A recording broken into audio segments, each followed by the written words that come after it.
You sold me. Instant air control, done. I wake up and all I find out is Elon Musk has unveiled iRobot. Dude, what? Instead of having to have a wife that cost way more than $50,000. Oh my God, Tesla now has a monopoly on compute. Tesla is not an automotive company. This is like Tony Stark shit.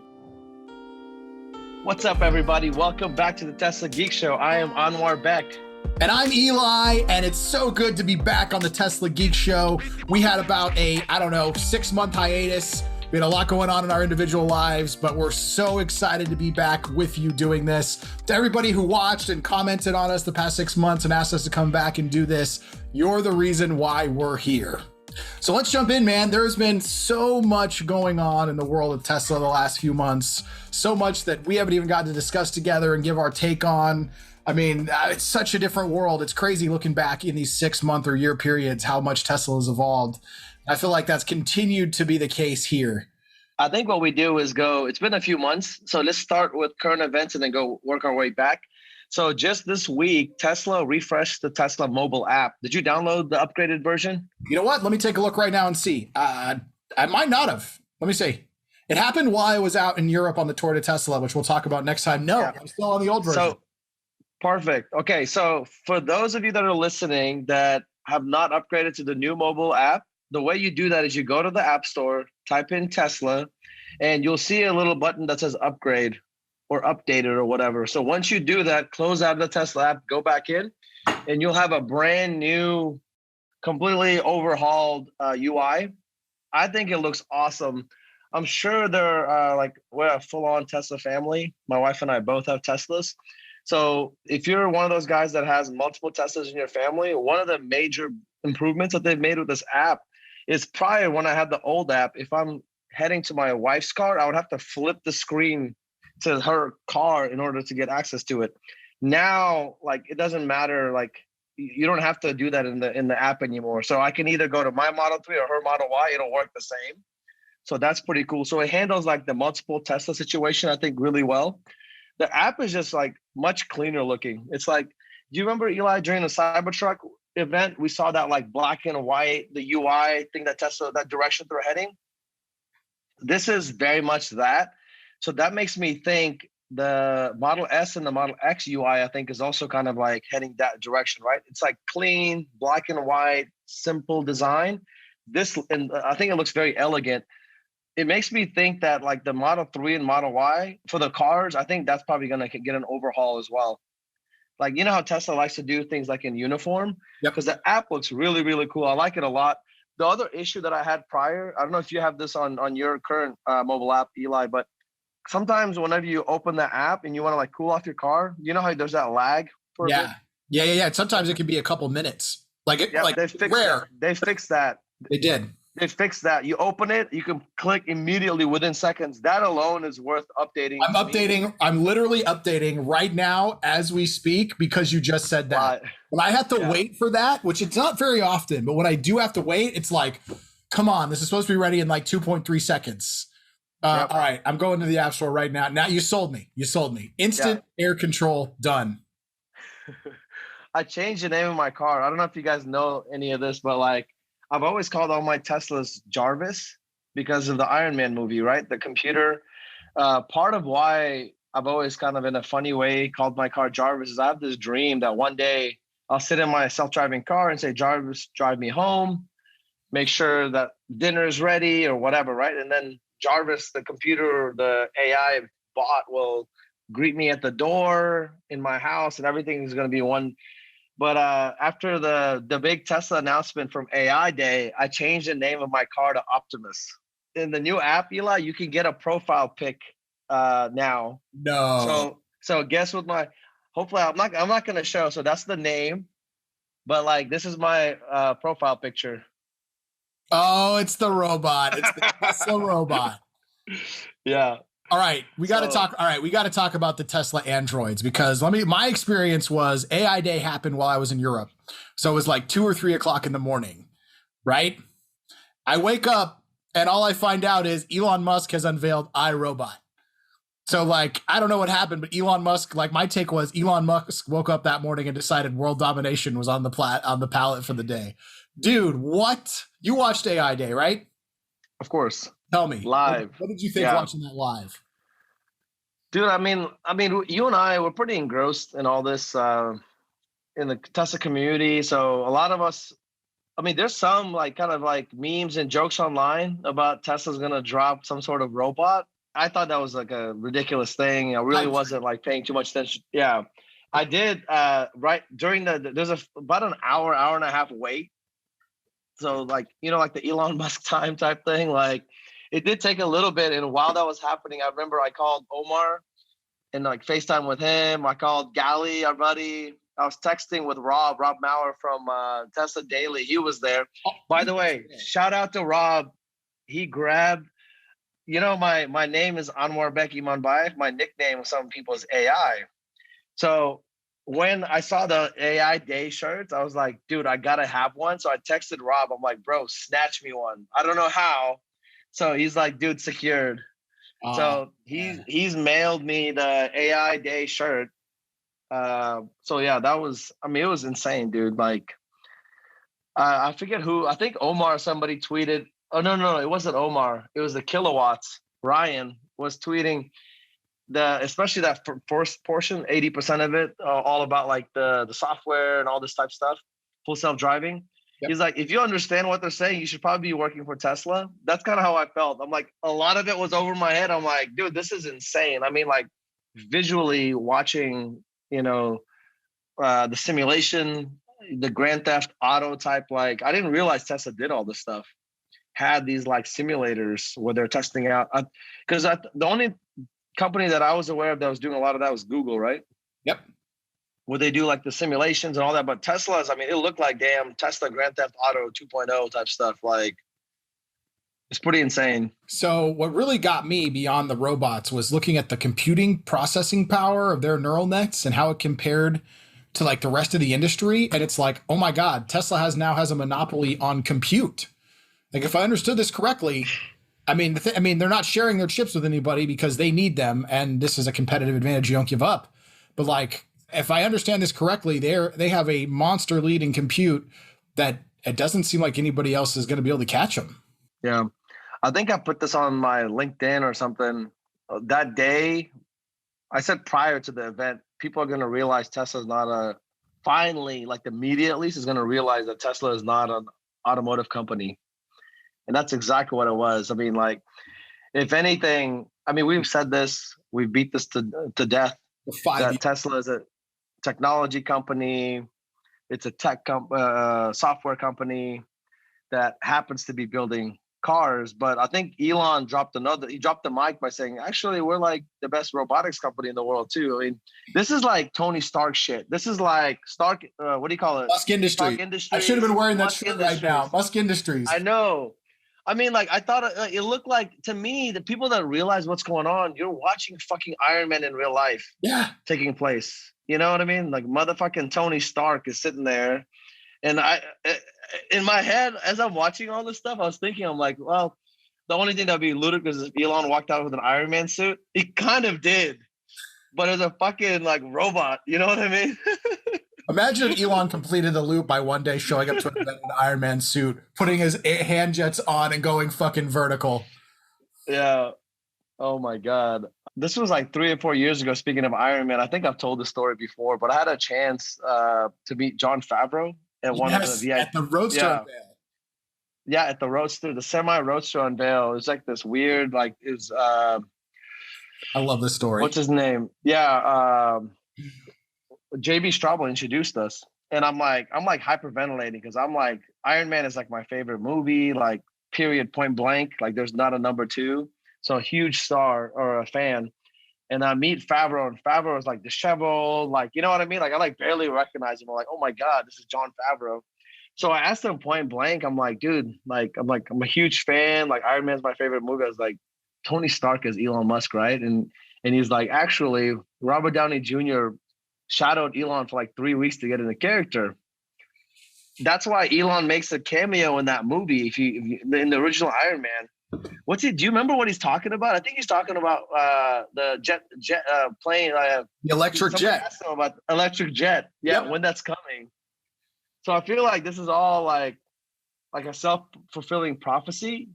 we're watching Tony Stark. We're watching our version of real life Iron Man fucking creating, this is just the beginning too. Like it's very much that, like, Elon's still young, dude. Hopefully he stays young and healthy. Like, what's the next 15, 20 years 30 years gonna bring, It's only going to ramp up from here because every year that goes by, the pressure he feels of not having enough time gets greater, and their technical capability across all of his companies gets greater. So they have the ability to innovate faster and stronger and more than ever. And the world has now accepted that anything that Elon Musk wants to do, it's an inevitability. It doesn't matter how insane it sounds. Everybody now understands that he's delivered on so many things that he's done so many things that people said was impossible. Making an electric car, making an electric car sexy, making an electric car company profitable. Like, he's done all those things. Making self-landing rockets, couldn't do it. He's done it. They're building Starship. They're going to do an orbital flight of that thing soon. He's already executed on enough things that people said were impossible, that the world is now accepting that if Elon Musk decides he's going to do something, it's inevitable. And that's really cool, because it also means the funding, the support, the political will, the things in the world that have to move to allow new things to break through. The grease has been laid because he has a reputation of doing it. So like these robots, they'll happen, right? Like, they're going to happen. I think it'll probably take, we don't have a timeline on them exactly. And with everything, it takes Elon longer than he expects, but they're going to deliver on it. Like, it's inevitable. Yeah. I mean, like what we talked about before, there's companies that Elon's going to change the world with that he hasn't even started yet. When Elon talked about how just our cars are sentient robots on wheels, like, it's totally true, dude. Like, they have 8 eyes, right? We have the 8 cameras. They're going full on with cameras now. Like, we don't have the radar sensors anymore. Like, you just take off the wheels. You take off the wheels and you give it arms and legs, and like, it's the same hardware. It's the same. It's full self-driving, full self-walking. What do you think they're gonna call the software and all this type of stuff for the robot? I'm interested in what they call the robot, because everyone's going to call it the iRobot. And like, even though it's they won't, because I is associated with Apple and this won't be an Apple product. Yeah. I don't know. It's going to be interesting what they call this thing. But I mean, it is iRobot. Like, that's exactly what Elon's making. The code name inside the company, I believe, is Optimus. Did they say that at the presentation, or did I read that on Twitter? I don't remember. Apparently, Optimus is the code name within the company for this project, because it's Optimus Prime, the robot project. Optimus Prime. What did you think in general about, like, how it's like a humanoid, 5'8", what is it, 110 pounds, can't run more than 5 miles per hour, like, just high level, like, what was your initial reaction? What I think the importance of that was Elon laying down the gauntlet before anybody else starts making these robots and saying, I'm going to set the standard. And I'm going to set the standard that if you're going to make a robot, you need to make a robot that is physically incapable of being a threat to humans. Because he knows this is inevitable. So he designed a robot that is mechanically limited, that a human can overpower it. And that is key, because if you give the robot more power and eventually it becomes sentient and it can just kick your ass, we're in trouble. If Boston Dynamic robots ever become sentient, we lose. Have you seen those things? Yeah. They look like they could withstand those videos. Blast. I mean, they're made out of titanium rods. They can lift trucks. Yeah. Like, Elon is like... You've seen the Boston Dynamic videos where they hit the robot with a hockey stick and all this, and I'm like, oh man, this shit's gonna come back to us one day. Did you see the parodies that the internet made? They took that video and they changed it where at the end of it, the robot gets up and just murders them. No, I haven't seen that. It's so funny. They beat it around. The robot comes up and just with a single whack, like, they're like literally thrown through a wall. Elon understands that, like, look, we cannot build these things to be capable of strength that can cause them to upend us. So I think he's laying down a marker on the field that says, if you're going to make a robot, this is the responsible way of doing it. Yeah. Speaking of Boston Dynamics, my prediction, like, internally, I didn't share this with anybody. I was surprised at how deep they went, talking about all the FSD, like, intricacies of the software and the testing that's being done and all that. Like, I mean, they went into an excruciating level of detail, which makes sense now because it was a recruiting event. So the people that it was aimed for wasn't us. It was these, like, super brainiac Yeah. super nerds that like actually understand the shit that they want to recruit to come work at Tesla. We heard some rumors about robotics and all this stuff before the event. So I was thinking they would announce some sort of partnership with Boston Dynamic, or maybe Tesla bought Boston Dynamic. But now it makes sense. Elon is not going to do that. Like he's going to create something from scratch, right? Here's the truth about Boston Dynamics. Boston Dynamics is building war machines. Yep. They get a ton of funding from the DoD. They're building what will eventually be robotic super soldiers. Like they're building the opposite of what Elon's building. What Boston Dynamics building is designed to go like kick ass, fight a war, and they're Cybermen. I don't know if you've seen Doctor Who, but like the Boston Dynamics machines are not they're meant to kick ass and take names and like, survive a missile strike and continue to find their target and kill it. And that's fine. I mean, governments around the world are going to have that. So if the Chinese government and the Russian government's going to have it, then the US government better have it, or we're not going to be able to combat that threat. Also, too, it's a different type approach entirely, is that Tesla is going to solve real world AI and then apply it to this robot, right? Boston Dynamics is incrementally getting there. So they have a weapon. I mean, they've probably got a weaponized system they could deploy in a battlefield right now. Yeah, totally different approaches. One of them is meant to be integrated with society and help humans. And I would say Boston Dynamics will have solutions that will help humans, but you better believe their funding to make this stuff came for their benefits as a war machine. Yeah. I know the big debate after the event, of course, like Tesla introduced a humanoid robot. It's kind of like this insane idea. So that's what the media picked up on, and that was the main event or news story. But the big online, it was this like, there's two theories about robots. Like it's like this humanoid robot that can like learn and do things, or you make a robot that's specific, kind of like what those little robots that Amazon uses to carry packages, like a robot to do a specific task, or like this one thing, and you design it. Eli, my question to you, and this is something I've thought a lot about. Number one, like if this thing costs about $50,000, would I buy one, like legitimately? And what are the kind of day-to-day, and I think Elon kind of talked about, they want this robot, they see this robot doing like the mundane day-to-day tasks that like we don't want to do.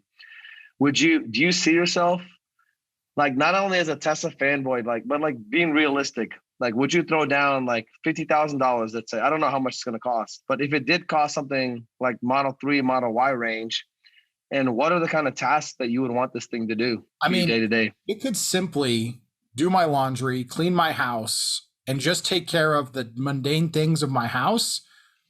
That, right? I mean, instead of having to have a wife that cost way more than $50,000, way more, I would easily buy this robot. Now, this may be the end of the human species because men are never going to get married again. But yes, you went there, didn't you? You knew I was going to go there. If you asked me that question, you know I'm going to go there. So yeah, I mean, what am I looking at? The cost of a wife or a Tesla robot that's going to take care of those things? I'm going to take the Tesla robot. But no, seriously, if it could actually handle those tasks over the lifetime of ownership, it will more than pay for itself. And it's not going to give you an attitude about it. It's not going to be like, oh, I did your laundry. It's going to be like, I did your laundry. That is my existence. Right? Yeah. Like, yeah, of course. I mean, there is at $50,000, I would do it. At $100,000, probably not. I don't have money like that. Yeah. I think this is something that like, it sounds ludicrous today, but maybe in a decade, it's going to be, 20, 30 years ago when we said that there'd be a computer in every house, people thought that was far-fetched, right? Yeah. So maybe it's one of those things, maybe not today. I mean, again, like a lot of people that are shitting on Tesla and Elon, like, again, this is like prototype. Like, give them a chance, give them a few years to see what they're going to come up with. Like, Tesla's competitive advantage compared to any company on this planet is how they iterate, their pace of innovation. Imagine they're going to come out with a first version of this prototype next year. But give Elon 10 years. You don't think he's going to be able to figure this shit out in a decade? Elon, we want to be beta testers. Yes. So, all the data you want. We just want to be beta testers. We'll use it all the time. So what you're thinking is it's almost like a glorified butler, but like 24/7. What I envision is like, as I'm thinking about this, as I'm brushing my teeth this morning, I'm like, okay, so if there was this robot that would do, what are things that I hate doing, like day to day? I will get out of bed. Like we hardly ever clean our bed. I'm sure like most Americans are like that. Like, but I like a clean house. So like first thing this thing would do is as soon as I'm out of bed, I'm gonna go take a shower and kind of get my stuff ready. This robot's cleaning my room, right? Yep. Picking up my clothes, making sure, or maybe laying out my clothes for the day. And then while I'm in the shower, it cleans the bed and all that. And then it goes and prepares breakfast for me. So I can quickly scarf it down before I head out. And then when I head out, that's all I'm doing in the morning really is like shower, kind of like catch up on news and whatever. And then I'm out the door. And then I don't know, throughout the day, it's like going grocery shopping. It's doing things that like when I get home, everything is just set and ready to go, right? What we're talking about is removing the chains of our existence. We're taking away the bullshit and allowing ourselves to just live our lives in the purest form of what we're most valued at, what we enjoy doing. And like, honestly, like it's removing the mundane things that have the biggest impact. The things that we have to always do. Go on. I'm with you. The other thing is, if we figure out over the next few years that this humanoid version of it isn't like what makes sense, I feel like I've seen Elon do this enough. Like, if they figure out, hey, there's a better way to do this, then they'll probably do that. You know what I mean? But what I love about Tesla and Elon is they're not afraid to take a chance. No, I mean, honestly, I think the humanoid form is going to be what humans want. Like, I think they're on the money already. You think so? Well, you got to think about how life imitates art. People have already been sold the idea that we have humanoid robots in all these movies. Everybody's seen iRobot. They've seen all of this.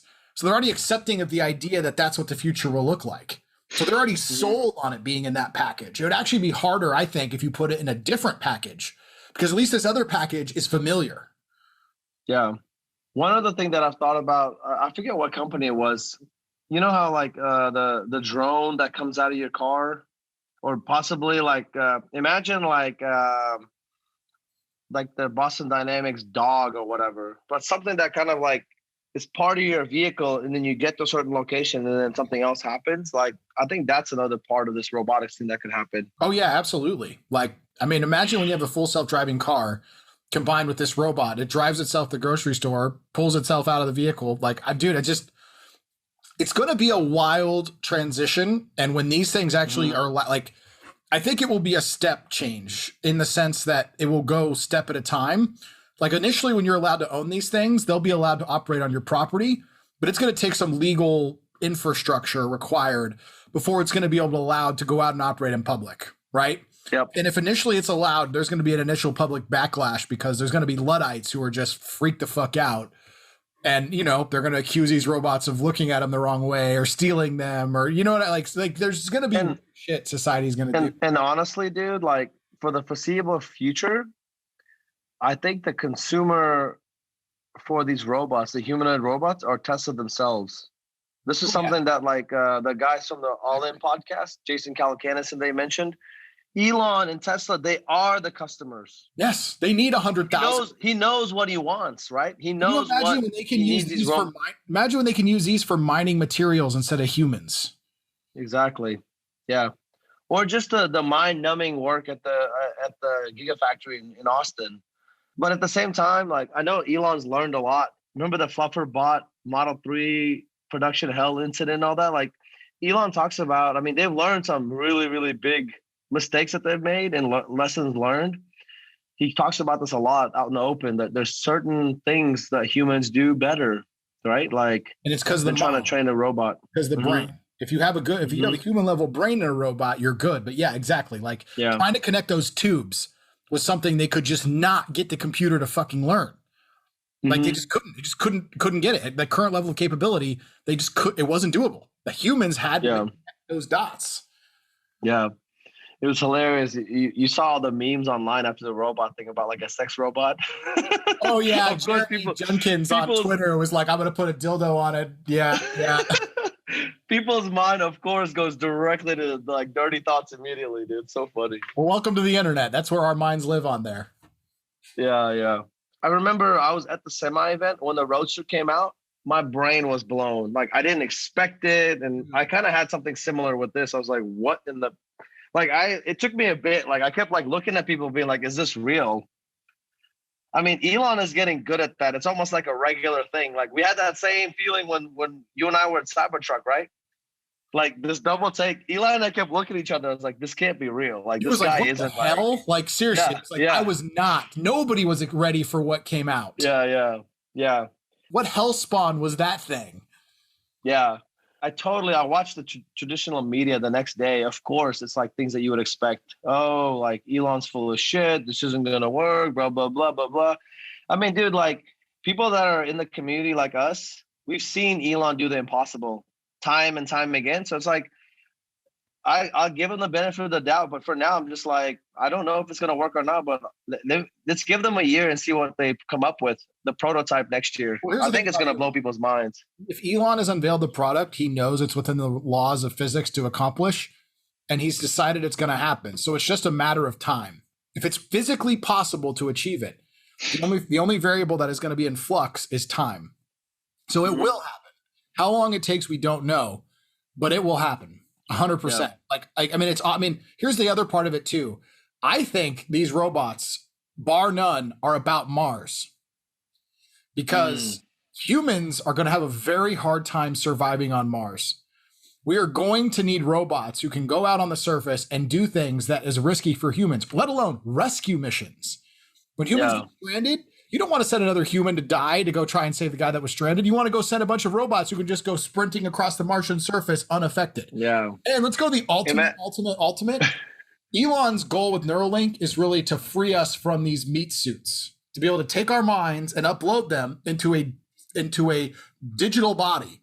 These Tesla robots are the very humanoid robots that one day humans will use Neuralink technology to upload their consciousness to have relative immortality within a purely digital machine. Like for Elon, none of these things are in isolation. It's part of this big brain, big picture.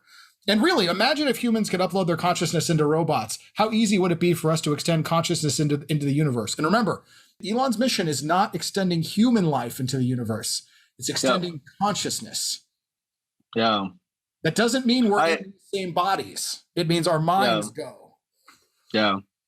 I know that sounds absolutely insane, but like this is all possible. I mean, you can take a software program and install it on anything. And a lot of people like to think about this, but like our brains are nothing but a super complicated software program living in an organic hardware device. Even the smartest, the richest people in the world, Jeff Bezos and all that, I feel like... God, what a moron. Jeff who? No, but like, it's still like, I feel like these guys, the Warren Buffetts of the world or whatever, are playing checkers. And Elon is playing this crazy chess game. Like, I'm smart enough to know that I'm not at his level. Like, you and I, we both met Elon. We like hung out with him. Like, you get that sense. He's like cool, super nice guy, but like his brain is just like, like when he sits around thinking about this stuff, even though he's doing the day-to-day work, the grand vision or whatever, who knows? Maybe he doesn't even know how this. But like when we sit around just kind of daydreaming about, how would Neuralink connect with the Boring Company? Connect with Starlink, like it all like maybe it's just us kind of like speculating, but it all kind of, you could see a grand vision where it all kind of ties in, right? Like it's crazy. Like, and that's where to me, it's like laughable when Bezos is creating schematics or whatever, talking shit about SpaceX and what Elon, they're not at the same level. This dude is playing checkers. You know what I mean? And Elon is playing like grandmaster level chess. In the business world, he's playing checkered, and Elon is playing four-dimensional intergalactic chess. Yeah, like they're no totally. Like. Bezos is a joke, and the fact that he lost to SpaceX in the contract, the GLA basically eviscerated their claims and was like, "Yeah, Blue Origin." I love this, so we'll touch on this real quick before we wrap things up. In the Government Accountability Office's assessment to Blue Origin's appeal, they said, and I quote, that even if Blue Origin were to cut their price offering by 50%, they still would not be competitive with SpaceX's offer because SpaceX was a more technically competent organization. And based on the design that Blue Origin put forward, they couldn't possibly cut their costs by 50%. They would need an entirely new design, and that's not the way it works. If you lose the bid, you don't get to submit a new design. And basically, Bezos is crying and is like, yeah, but I lobbied, so I should have won. And NASA's take is Bezos can get fucked and stay fucked. It's hilarious that he's doing this. I mean, it's his ego. His ego is driving this. But like, I don't know like how it's going to be an empty ego. It's going to be a shell because like nobody has respect for him. Like his top engineers, his top people are leaving his company because they're fucking disgusted. They're like, we want to go to space and you're an egomaniac. Like he's Dr. Evil, bro. His rocket even looks like the giant dick that Dr. Evil flew up into space. Like, like and it's sad because when Blue Origin first started, I was actually a supporter of Blue Origin. In fact, back then, I had more faith in Blue Origin than SpaceX because back then Elon Musk hadn't done anything, and SpaceX really at the time that Blue Origin started before SpaceX, bro. Yeah. Before SpaceX had even proved they could do it. This is before Elon had done anything with Tesla. Elon had no track record aside PayPal, and PayPal was not the same thing as making a rocket. So back then I was like, all right, Bezos has got the money, they've got the idea, and then 20 years later they've only gotten to suborbit. It's like, bro, with that much money, SpaceX would be on Mars right now. Yeah. Like Blue Origin's more money in a year than like SpaceX has in like their entire history. I love how when Jeff Bezos tries to do like PR stunts that it backfires on him. When he tried to go to space, the petition's about just go ahead and stay out there. Leave him out there. Yeah. Like he's just so tone deaf with reality. Unlike Elon, who's like a meme god and understands the world's consciousness. Bezos is just like, why doesn't anybody like me? In that same regard, dude, I love Richard Branson. Like Richard Branson kind of like, he's got his thing that he's doing. I mean, Elon went and supported Virgin Galactic. Yeah. Chamath Palihapitiya is involved with that. Like Elon went out there and was support. Like that's how it should be. Like Bezos is doing all this stuff. And like, I feel like Elon will be in full support of what Blue Origin is doing. It's just like Bezos is being a little bitch, basically. Like, and Branson has never been anything but what he presents himself as. He's an adventurer. Yeah. He seeks the thrill. He seeks adventure. He made Virgin Galactic to be an adventurer, to expand his adventure and others, not to pretend like he's something he's not. Yeah. So anyway, any final last thoughts on our fucking grand return episode of the Tesla Geek Show? No, man, I'm glad we're back. Thank you guys. We had a ton of people text and message and say, where'd you guys go? Let's come back. Eli and I, well, at some point we'll talk about Eli's European adventures. Next episode, it'll be me and my new partner in crime with my Tesla adventure, Danny Vera. We will share the whole story from the tour to Tesla. That trip was insane, bro. I know you saw the posts I put on Instagram and Twitter, and here's the crazy part. The dopest things that happened and the coolest stuff didn't even make it to social media because we were busy. It was happening in real time, and she was capturing it on like the Sony 4K cam. So like you guys have no idea. It was as crazy as it looked. It's like 2 or 3 times that.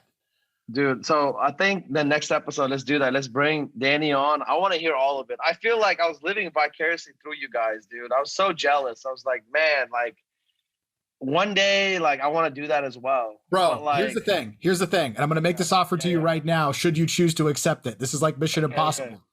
Okay. We're going to do this. We're going to go do Tour de Tesla in Europe again next summer.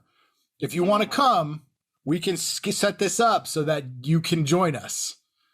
Done.